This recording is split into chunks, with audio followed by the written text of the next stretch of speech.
In this presentation, I'll be addressing the critical question, which regulations or laws would be most effective in reducing gun violence, and why?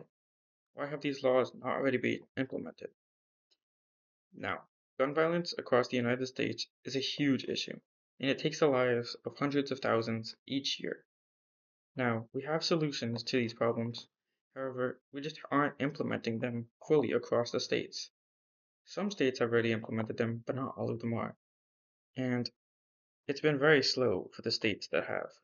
Now, why is that? Well, to first answer that question, we must understand how are they obtaining these firearms.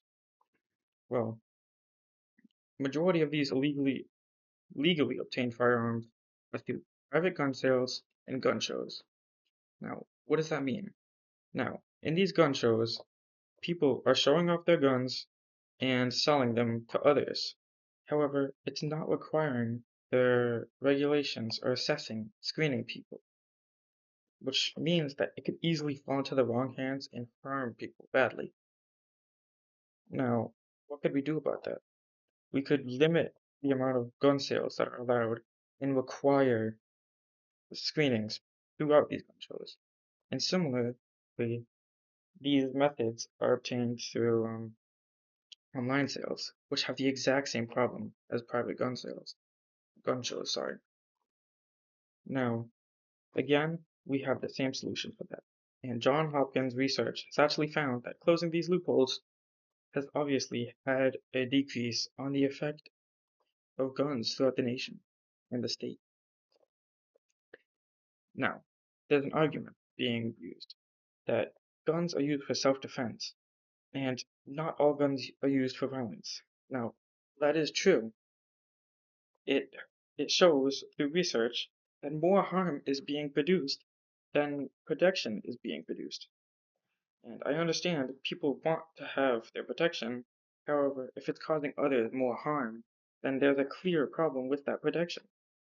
Now, limiting the caliber or type of these guns and limiting the amount of guns that people can own would help reduce this number so drastically.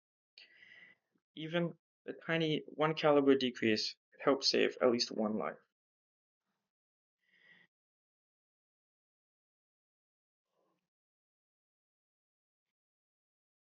Now, some states have already implemented these harsher laws and had great success with it.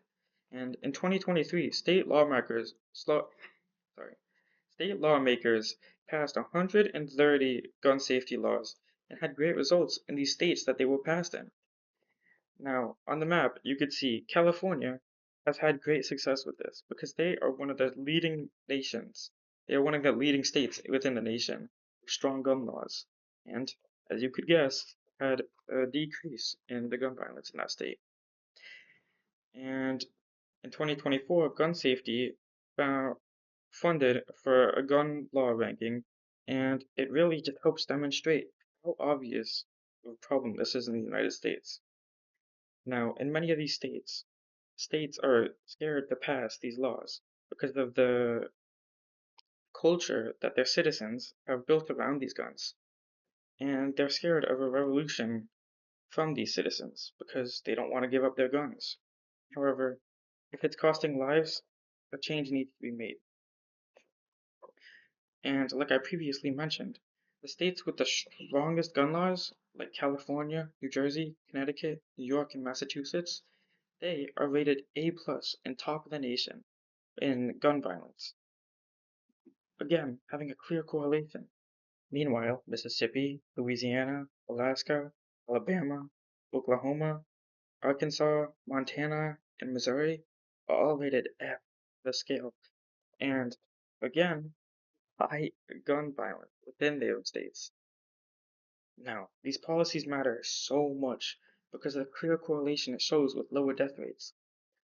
And if we want our nation to be safe all throughout, we need to implement these laws everywhere and not just in some states because they are costing hundreds of thousands of lives a year.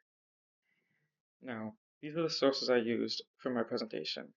I hope this has helped persuade you and changed your view.